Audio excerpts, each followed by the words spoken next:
Halo, kembali saya ajak Anda berbincang dengan Bung Rocky. Bung Rocky, sebenarnya kita tadi bagian bicara soal klaim dari Pak Jokowi, bukan klaim ya, pengakuan Pak Jokowi punya data intelijen dari semua parpol dan tahu kemana partai-partai itu akan bergerak gitu ya.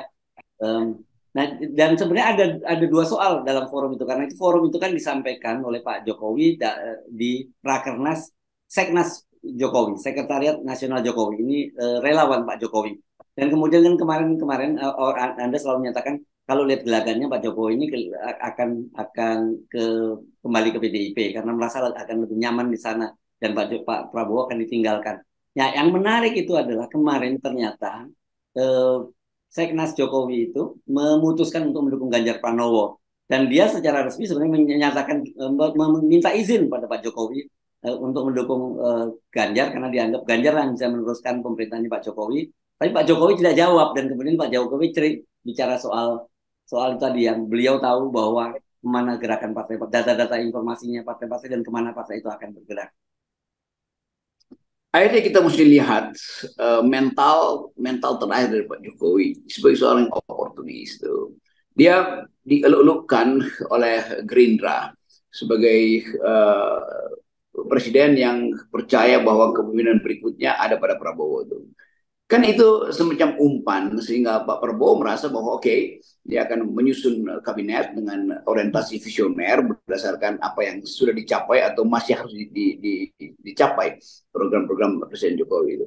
Dan itu dasar kenapa kemudian spanduk-spanduk itu ditempelkan di mana-mana dengan dua wajah itu Prabowo dan Jokowi. Bagi rakyat Prabowo punya kesempatan untuk membuktikan bahwa setelah bertahun-tahun dia berupaya untuk menjadi presiden, ini kesempatan yang terbuka karena tidak akan lagi terhalangi.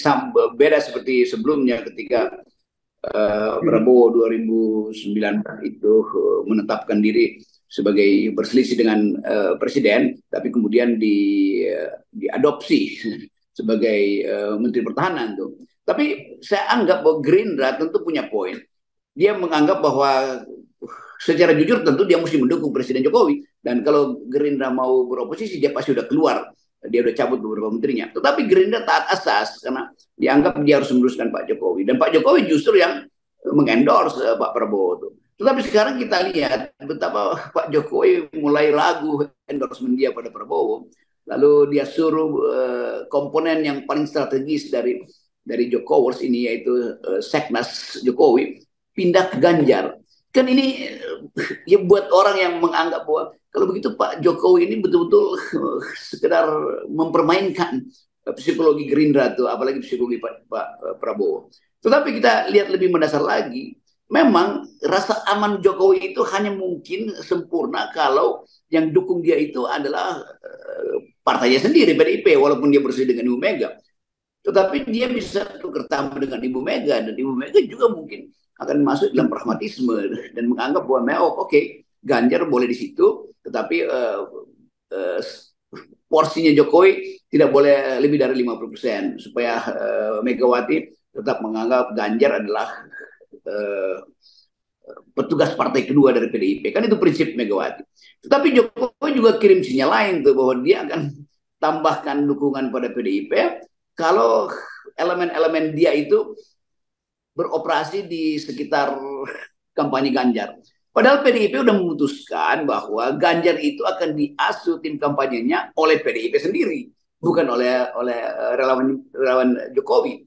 Tetapi bahwa fakta hari ini bahwa relawan Jokowi mulai juga menyeberang ke PDIP, artinya udah ada semacam courtesy call antara Jokowi dengan Megawati, sehingga Megawati mungkin merasa udah waktunya untuk buka hubungan kembali dengan petugas partai yang kemarin dia sindir-sindir kan. Jadi ini menyebabkan ya relasi politik antara Jokowi dan Prabowo tentu berubah lagi kan. Nah kita mau lihat itu efeknya apa.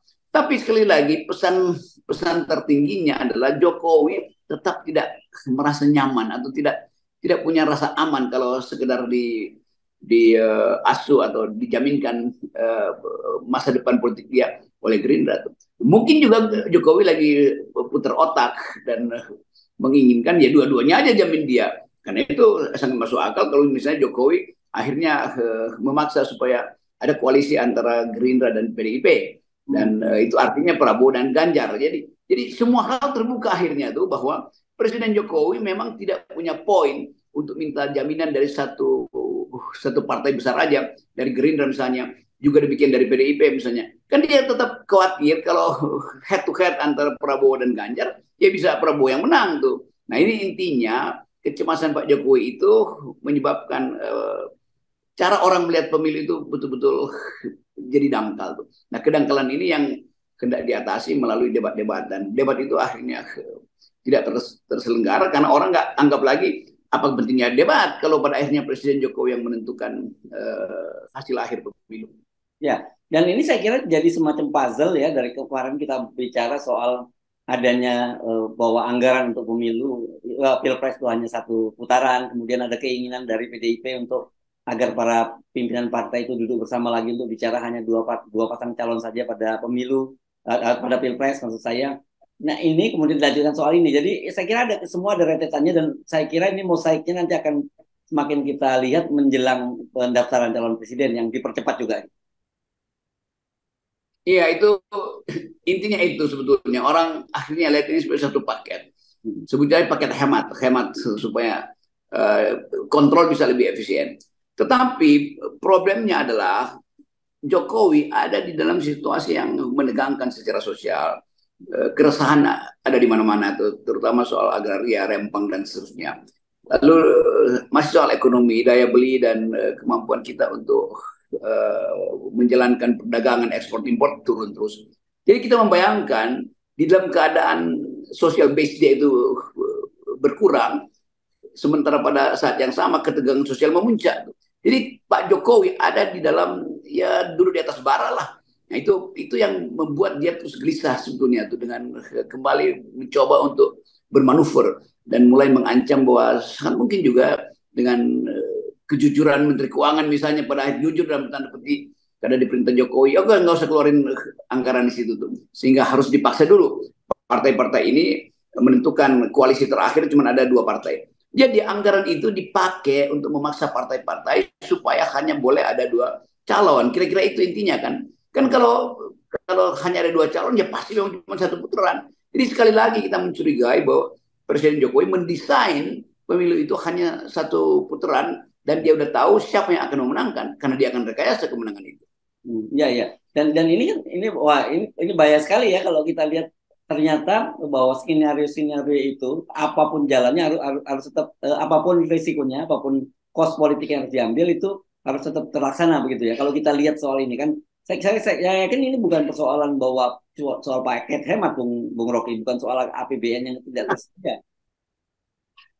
Iya, karena kelihatannya ini udah satu sebetulnya sekarang paket lengkap bahwa legacy Presiden Jokowi di bidang infrastruktur termasuk yang akan dia pamerkan berikutnya adalah rempang itu satu paket dengan pengendalian politik. Jadi politik investasi dia itu akan dia pakai sebagai prasyarat untuk membuat politik ini efisien. Politik investasi akan diefisienkan melalui penggunaan alat kekerasan supaya nggak ada yang menghalangi investasi. Dan supaya investasi itu tidak diganggu lagi di masa depan, karena akan dianggap sebagai legasi Jokowi, maka presiden berikutnya juga harus dia kendalikan. Jadi dua hal terlihat di situ, bahwa dia mau mengefisienkan investasi dengan menghalangi mereka yang sedang menentang proyek-proyek Jokowi ini, sekaligus hendak mengefisienkan politik dengan memaksa partai-partai itu bergerombol di sekitar dua figur. Karena ini dasarnya, ini yang disebut sebagai politik regimentasi. Jadi rejim itu memasang seluruh peralatan dia untuk menentukan sikap akhir. Dan sikap akhir itu adalah kepentingan Presiden Jokowi di ujung pemerintahan dia. Ya, dan kalau tadi Anda nyatakan rempang ini, kelihatannya kasus rempang ini beda dengan partai politik ya. Pak Jokowi ternyata dia cukup lengkap nih data intelijennya soal rempang, karena dia pikir mungkin perasaan ini akan beres dan sebelum tanggal 28 harus sudah selesai. Ternyata kalau kita lihat eskalasinya di lapangan ini semakin berat gitu, apalagi kemudian tokoh-tokoh agama juga sudah mulai turun. Bukan hanya tokoh agama ya, organisasi ormas keislaman seperti NU, Muhammadiyah, kemudian juga menyatakan agar penanganan di rempang itu mesti lebih humanis, lebih hati-hati, dan kemudian juga ada seruan-seruan seperti dari Ustadz Abdul Somad dan sebagainya yang menyatakan ya kalau sampai ada perlakuan yang zalim ya, masyarakat harus berjihad melawannya itu. Saya kira Rempang ini akan jadi battlefield, akan jadi ya medan perang politik antara mereka yang menginginkan pembersihan unsur politik dari proyek Rempang itu, dan keinginan Pak Jokowi untuk memastikan bahwa ini proyek yang sudah selesai dibiayai oleh investor asing dan diserahkan pada beberapa pemain lokal, dan itu yang saya kira nggak akan atau nggak bisa dihentikan karena publik merasa bahwa penggusuran atau pemusnahan wilayah di Rempang itu didasarkan pada kepentingan asing tuh. Dan memang betul bahwa kepentingan asing itu terlihat dalam pola-pola penyelesaian konflik agraria di Indonesia kan. Semua ekstraksi industri yang udah ada tanda tangan terutama dengan Cina itu pasti akan dijamin keberhasilannya. Itu sebetulnya dalilnya kenapa Jokowi menganggap bahwa tidak boleh ada satupun yang menghalangi investasi. Nah, investasi yang dia maksud pasti investasi Cina. Nah, di situ aspek politiknya, dan aspek politik itu akan dibaca dengan cermat oleh global player di sekitar Indo-Pasifik kan. Tentu Amerika punya kepentingan dengan Rempang. Dan kalau Pak Jokowi bilang Rempang itu juga dimasuki oleh intelijen asing, ya pastilah. Karena Rempang itu ada di bibir Indo-Pasifik juga, yang potensial untuk jadi tempat yang menentukan batas permainan Cina di Indo-Pasifik. Jadi ini hal yang akan berlanjut dan saya nggak yakin bahwa ini akan diselesaikan hanya dengan menggelar pasukan di situ, gabungan antara TNI dan Polri. Tetap ini akan jadi isu yang akan dicicil oleh masyarakat sipil. Dan kemampuan bangsa Melayu juga diuji dan saya kira mereka makin solid. Karena ini menyangkut nasib dan hak-hak esensial terhadap tanah. Nah, batin kita sebetulnya sebagai rakyat pro pada perjuangan masyarakat Melayu. Yes, jadi ini jangan hanya fokus, kita mesti ingetin, jangan fokus pada pilpres, jangan hanya fokus mengatur pilpres hanya diikuti oleh dua pasang calon presiden saja, karena ada soal-soal yang serius yang mungkin nanti kalau tidak diantisipasi bisa memberantakan semua skenario yang diinginkan oleh Pak Jokowi. Betul, ini multipolar. Di dalam multipolar artinya banyak kepentingan yang ada di Rempang itu.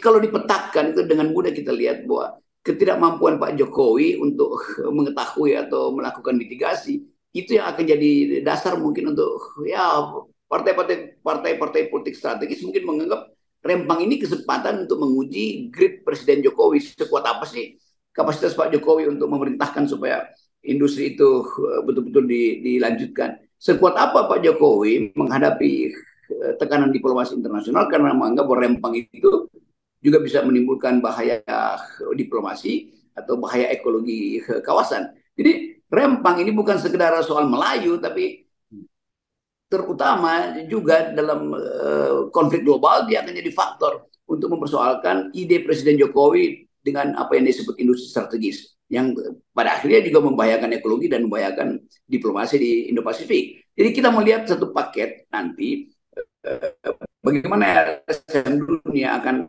bergerak dan membantu yang kita sebut tuntutan-tuntutan etis dari masyarakat Melayu.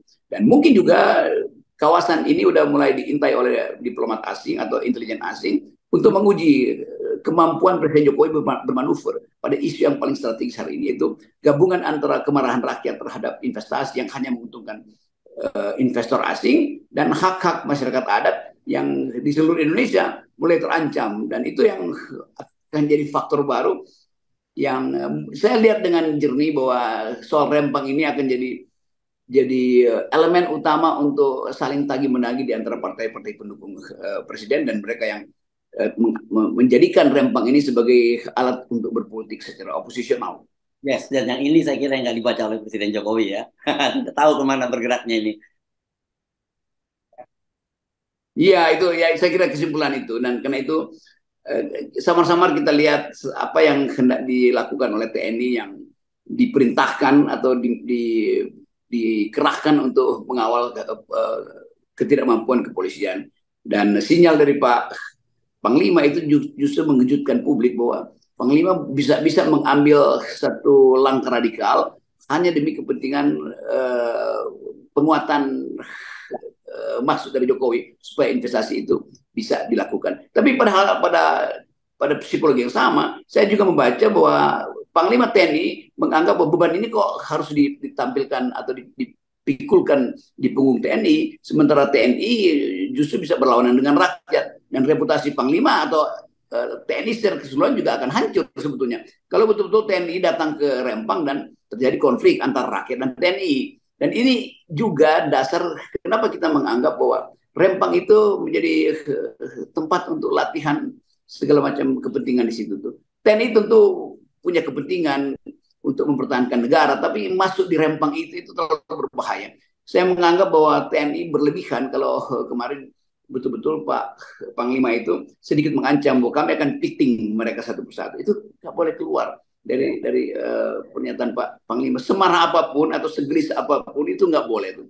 Karena negeri ini dituntun oleh civilian value. Tidak boleh ada kata-kata kami piting. Piting itu artinya kekerasan. Nah, kalau memang Rempang itu isinya adalah kalangan yang berbahaya buat negara, ya boleh aja. Tetapi kan itu ada protes real dari masyarakat sipil. Yes, oke. Baik, terima kasih Bung Rocky. Tetap 0% Bung Rocky. Yap. Ya, terima kasih.